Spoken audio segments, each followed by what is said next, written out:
प्रभु जी आज की स्टडी में भी हमारी अगुवाई कीजिए। ये प्रार्थना प्रभु यीशु के नाम से मैं मांगता हूँ, आमीन। दोस्तों, हमने 19वें अध्याय में देखा कि पौलुस एफेसस पहुंचता है और वहां पे क्या क्या काम होते हैं। 19वें अध्याय का अंत इस बात से होता है कि एफेसस में बड़ा उपद्रव हो जाता है।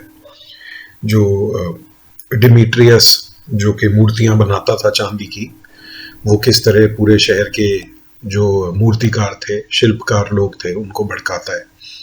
तो आज हम 20वें अध्याय में देखते हैं। उससे आगे आज भी हमें काफी मैप बार बार देखना पड़ेगा। और आप ये देखिए, एफेसस यहाँ पे है और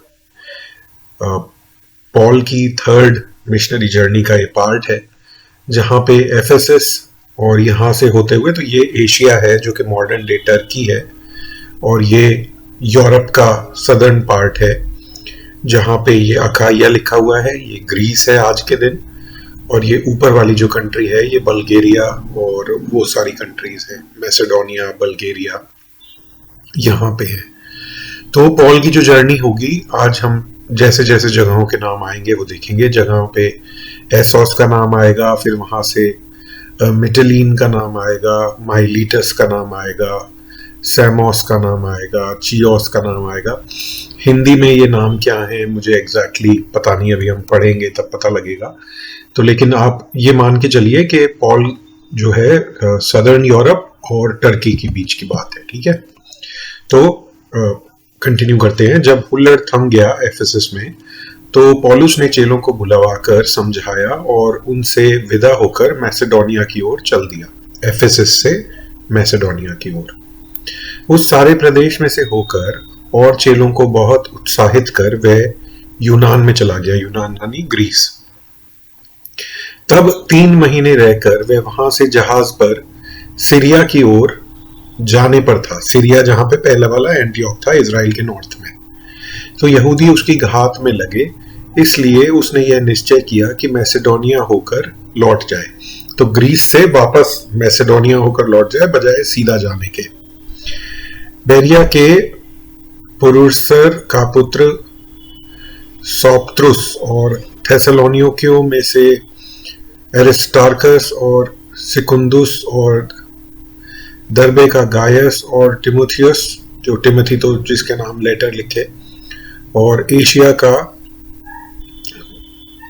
तुखिकुस और त्रुफिमुस एशिया उस आसिया तक उसके साथ हो लिए। पर वे आगे जाकर ट्रोआस में हमारी प्रतीक्षा करते रहे। अब देखिए यहाँ पे ट्रोआस, फिर से यहाँ से वापस ऊपर होते हुए ट्रोआस में हमारी प्रतीक्षा करते गए। तो वो हमारा शब्द दोबारा आ गया। इसका मतलब लूक जो था वो भी यहाँ पे वापस इनके साथ मिल गया। मुझे लगता है जहां जहां लूक इनके साथ था, जिसने प्रेरितों का काम लिखी, वहां पे इन्होंने हमें शब्द को लूक ने रेफर किया है, ठीक है। हमारी प्रतीक्षा करते रहे। और हम अखमीरी रोटी के दिनों के बाद फिलिपाई से जहाज पर चढ़कर 5 दिन में ट्रोआस में उनके पास पहुंचे और 7 दिन तक वहीं रहे। तो फिलिपाई से ट्रोआस कहाँ पे है? फिलिपाई ये रहा, जहां पे चर्च ऑफ फिलिपियंस है, और ट्रोआस ये है। तो वही मैसेडोनिया, यूरोप से टर्की। इन सब जगह के नाम बोरिंग लगते हैं, लेकिन जब आप एक बार मैप पे रख के देखेंगे ना, तो आपको इंटरेस्टिंग लगेगा। एटलीस्ट मुझे इंटरेस्टिंग लगता है, इसलिए मैं आपको बताता चलता हूँ। सप्ताह के पहले दिन जब हम रोटी तोड़ने के लिए इकट्ठे हुए, तो पौलुस ने जो दूसरे दिन चले जाने पर था उनसे बातें की और आधी रात तक उपदेश दिया। जिस अटारी पर हम इकट्ठे थे उसमें बहुत दिए जल रहे थे, और यूतुखुस नाम का एक जवान, यूटाइकस है इंग्लिश में जो ये लिखा हुआ है यहाँ पे, खिड़की पर बैठा हुआ गहरी नींद से झुक रहा था। और जब पौलुस देर तक बातें करता रहा तो वह नींद के झोंके में तीसरी अटारी पर से गिर पड़ा और मरा हुआ उठाया गया। परंतु पौलुस उतरकर उससे लिपट गया और गले लगाकर कहा, घबराओ नहीं, क्योंकि उसके प्राण उसी में है। और ऊपर जाकर रोटी तोड़ी और खाकर इतनी देर तक उनसे बातें करता रहा कि सुबह हो गई।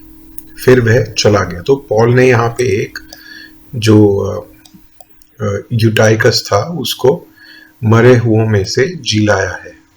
ठीक है, जब पॉल ये कह रहा है कि वो मरा नहीं है, उसके प्राण उसी में है, तो इसका मतलब ये नहीं है कि वो सच में मरा नहीं है, पर पॉल बता रहा है ऐसा उन्हें। और वे उस जवान को जीवित ले आए और बहुत शांति पाई। हम पहले से जहाज पर चढ़कर, अब ये हम दोबारा यूज हुआ है, तो यानी कि लूक उनके साथ था, तो पूरी कंपनी रही होगी, लोगों का ग्रुप रहा होगा, समूह होगा। हम पहले से जहाज पर चढ़कर अर्सूस को इस विचार से आगे गए कि वहां से हम पौलुस को चढ़ा लें, क्योंकि उसने यह इसलिए ठहराया था कि आप ही पैदल जाने वाला था। तब वह एसुस में हमें मिला, तो हम उसे चढ़ाकर मितुलेन में ले आए। तो एसोस से मितुलेन, एसोस ये रहा ट्रोआस के पास, यहां से मितुलेन यहां तक। तो ये इस पौलुस को, मतलब पौलुस पैदल जाना चाहता था, लेकिन इन्होंने जहाज में, जिसमें लूक भी होगा, वहां से पौल को अपने साथ ले लिया, क्योंकि पौलुस ने एफेसस के पास से होकर जाने की ठानी थी कि कहीं ऐसा ना हो कि उसे एशिया में देर लगे, क्योंकि वह जल्दी में था कि यदि हो सके तो वह पेंटेकोस्ट के दिन यरूशलेम में रहे। तो एफेसस होकर जाना चाहता था, यहाँ पे अभी यहाँ पे है, ठीक है, पेंटेकोस्ट के दिन में यरूशलेम में रहना चाहता था। और उसने मिलेतुस से एफेसस में कहला भेजा और कलीसिया के प्राचीनों को बुलाया, अपने पास बुलवाया। और जब वे उसके पास आए तो उनसे कहा, तुम जानते हो कि पहले ही दिन से जब मैं एशिया में पहुंचा, मैं हर समय तुम्हारे साथ किस प्रकार रहा, अर्थात बड़ी दीनता से आंसू बहा बहा कर, और उन परीक्षाओं में जो यहूदियों के षड्यंत्र के कारण जो मुझ पर आ पड़ी थी, मैं प्रभु की सेवा करता ही रहा। और जो जो बातें तुम्हारे लाभ की थी उनको बताने और लोगों के सामने और घर घर सिखाने से कभी न झिझका, वरन यहूदियों और यूनानियों को चेतावनी देता रहा कि परमेश्वर की ओर मन फिराएं और हमारे प्रभु यीशु मसीह पर विश्वास करें। देखिए, पॉल ने जितनी भी समस्याएं उठाई ना, जितनी भी जर्नीज करी, उसे कोई शौक नहीं था घूमने का, लेकिन पॉल आत्माएं बचाना चाहता था। वो जो उसे प्रभु यीशु मसीह ने जो उसे सेवकाई दी थी, उसको पूरा करना चाहता था। और मैं ये सोचता हूँ कि जब उसने कोरिन्थियों लिखा है, तो वो ये सब चीजें प्यार के कारण करता था। उसका करियर तो था, ये एक तरह से कह सकते हैं, लेकिन कई बार मिनिस्ट्रीज में जो लोग बहुत समय से इन्वॉल्व हैं, वो मिनिस्ट्री इसलिए करते हैं क्योंकि वो उनका काम बन जाता है, उनका करियर बन जाता है, प्रोफेशन बन जाता है। So they are no longer driven by love.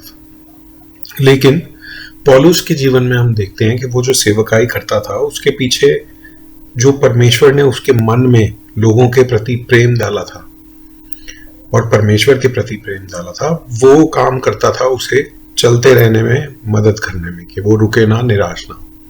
तो ये एक प्रेयर पॉइंट है कि हमें भी वो प्रेम परमेश्वर से मांगना है लोगों के लिए। जब तक वो नहीं आएगा तब तक हम शायद मिनिस्ट्री में आगे नहीं बढ़ सकते या सही तरीके से मिनिस्ट्री नहीं कर सकते। तो अभी पॉल इन्हें बुलाकर बता रहा है कि मैंने कभी भी, मैं झिझका नहीं, तुम्हें सही सही बातें सारी मैंने बताई, वरन यहूदियों और यूनानियों को चेतावनी देता रहा कि परमेश्वर की ओर मन फिराएं और हमारे प्रभु यीशु मसीह पर विश्वास करें। और अब मैं आत्मा में बंधा हूं, यरूशलेम को जाता हूं, मतलब उसको कंपल्शन फील हो रहा है। मैं नहीं जानता कि वहां मुझ पर क्या क्या बीतेगा, क्योंकि यरूशलेम यहूदियों का पूरा गढ़ था और वो लोग इससे बहुत चिढ़ते थे। केवल यह जानता हूं, पौलुस बोल रहा है, कि पवित्र आत्मा हर नगर में गवाही दे देकर मुझसे कहता है कि बंधन और कलेश तेरे लिए तैयार है। मतलब बंधन और कलेश तेरा इंतजार कर रहे हैं जहां जहां तू जाएगा। पवित्र आत्मा इस बात की गवाही देता था पौलुस को। पवित्र आत्मा के कामों के बारे में बहुत बात होती है, लोग अन्य भाषाओं में बोलते हैं, प्रोफेसी करते हैं, आपके पास गाड़ी आ जाएगी, आपके पास ये आ जाएगा, ये बात करते हैं। इस तरह की बात कभी नहीं करते कि पवित्र आत्मा एक तरफ से बोल रहा है कि तुम जाओ वहां पे प्रचार करो, और साथ साथ इस बात की भी गवाही दे रहा है कि वहां पे तुम्हारे लिए कलेश और बंधन तैयार है। परंतु मैं अपने प्राण को कुछ नहीं समझता कि उसे प्रिय जानूं, वरन यह है कि मैं अपनी दौड़ को और उस सेवा को पूरी करूं जो मैंने परमेश्वर के अनुग्रह के सुसमाचार पर गवाही देने के लिए प्रभु यीशु से पाई है। अभी भी देखिए इंग्लिश में ये बहुत फेमस वर्ड्स है, but none of these things move me, neither count I my life dear to myself, so that I might finish my course with joy and the ministry which I have received of the Lord Jesus to testify the gospel of the grace of God। मतलब अपने प्राण से वो प्यार नहीं कर रहा, सिर्फ ये चाहता है कि जो प्रभु ने उसे सेवकाई दी है वो पूरी कर सके। और अब मैं जानता हूं कि तुम सब जिनमें मैं परमेश्वर के राज्य का प्रचार करता फिरा, मेरा मुंह फिर ना देखोगे। इसलिए मैं आज के दिन तुमसे गवाही देकर कहता हूं कि मैं सब के लहू से निर्दोष हूं, क्योंकि मैं परमेश्वर की सारी मनसा को तुम्हें पूरी रीति से बताने से न झिझका। Preaching the whole council English में है। इसलिए अपनी और पूरे झुंड की देख रेख करो, जिसमें पवित्र आत्मा ने तुम्हें अध्यक्ष ठहराया है, कि तुम परमेश्वर की कलीसिया की रखवाली करो, जिसे उसने अपने लहू से मोल लिया है। मैं जानता हूं कि मेरे जाने के बाद फाड़ने वाले भेड़िए तुम में आएंगे, जो झुंड को न छोड़ेंगे। तुम्हारे ही बीच में से भी ऐसे ऐसे मनुष्य उठेंगे जो चेलों को अपने पीछे खींच लेने को टेढ़ी मेढ़ी बातें कहेंगे। देखिए ये आज भी यही 2000 साल बाद भी यही समस्याएं हैं सच्ची कलीसिया में, कि फॉल्स प्रॉफिट्स बीच में उत्पन्न हो जाते हैं, क्योंकि वो सोचते हैं ना ये वही पुराना मैसेज गॉस्पेल का, हाँ जीसस ने हमारे लिए जान दी, मरे हुओं में से जी उठे, उस पर विश्वास करने के द्वारा उद्धार है, ना कि हमारे अच्छे कर्मों के द्वारा।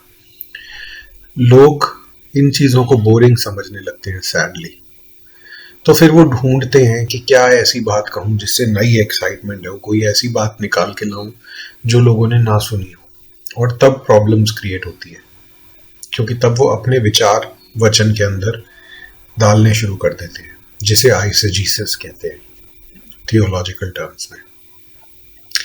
तो ये नहीं करना, और पॉल यही बता रहा है पहले से कि ऐसी चीजें होंगी, इनसे बच के रहना। इसलिए जागते रहो और स्मरण करो कि मैंने 3 वर्ष तक रात दिन आंसू बहा बहा कर हर एक को चेतावनी देना न छोड़ा, और अब मैं तुम्हें परमेश्वर को और उसके अनुग्रह के वचन को सौंप देता हूँ, जो तुम्हारी उन्नति कर सकता है और सब पवित्र किए गए लोगों में सहभागी होकर विरासत दे सकता है परमेश्वर का वचन। मैंने किसी के चांदी, सोने या कपड़े का लालच नहीं किया। तुम आप ही जानते हो कि इन्हीं हाथों से मेरी और मेरे साथियों की आवश्यकताएं पूरी की। जैसा हमने पिछले अध्याय में पढ़ा था कि पॉल टेंट मेकर था और एक्विला और प्रिसिला भी टेंट मेकर थे, इसलिए वो पॉल के साथ रहे भी, क्योंकि विश्वासी थे और टेंट मेकर थे, सेम काम था दोनों का। मैंने तुम्हें सब कुछ करके दिखाया कि इस रीति से परिश्रम करते हुए निर्बलों को संभालना और प्रभु यीशु के वचन स्मरण रखना अवश्य है कि उसने आप ही कहा है, लेने से देना धन्य है। यह कहकर उसने घुटने टेके और उन सब के साथ प्रार्थना की। तब वे सब बहुत रोए और पौलुस को गले लिपटकर उसे चूमने लगे। वे विशेष करके इस बात का शोक करते थे जो उसने कही थी कि तुम मेरा मुंह फिर ना देखोगे, और उन्होंने उसे जहाज तक पहुंचाया। ये सारी बात हो रही है यहाँ पे मिटिलीन की, एफेसस से, हो सकता है माइलीटस की भी बात हो रही हो, माइलीटस की है शायद, दोनों नाम सेम से हैं इसलिए कंफ्यूजन है, लेकिन माइलीटस की बात होगी क्योंकि एफेसस से पास है और यहीं पे इन लोगों को बुलाया होगा। ठीक है, हम एक बार देख लेते हैं यहाँ पे।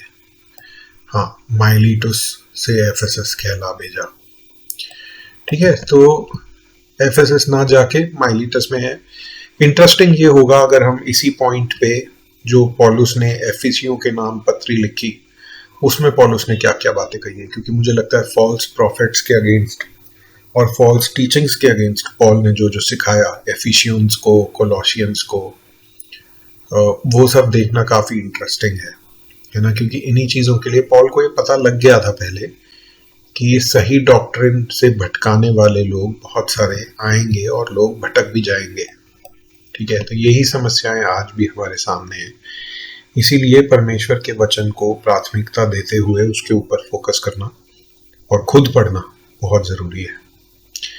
इसलिए मेरा भी इसका मॉडल इन वीडियोस का ये है कि आपके सामने वचन खुला रहे और फोकस वचन पे रहे। नहीं तो मैं भी चाहूँ तो अपने मन से बहुत सारी आपको बातें बता सकता हूँ, लेकिन वचन साथ में पढ़ना बेस्ट चीज़ है। तो आइए हम प्रार्थना के साथ अंत करते हैं। तो परमेश्वर, एक बार फिर धन्यवाद करते हैं आज के वचन के लिए। और प्रभु, मैं प्रार्थना करता हूँ कि आपके वचन से हमें प्रेम हो और प्रभु लोगों से भी और ज़्यादा प्यार हमारे दिलों में आए, जो हमें मोटिवेट करे, फ्यूल करे आपके सुसमाचार को बांटने के लिए और सच्ची सेवकाई को पूरा करने के लिए। पिता परमेश्वर, सब विश्वासियों को जिनको आपने चुनकर अपने पास बुलाया है, उन्हें भटकाने वाली टीचिंग से बचा के रखिए और अपने वचन की भूख उनके अंदर दीजिए। प्रभु जी, ये प्रार्थना प्रभु यीशु मसीह के नाम से मांगता हूँ, आमीन।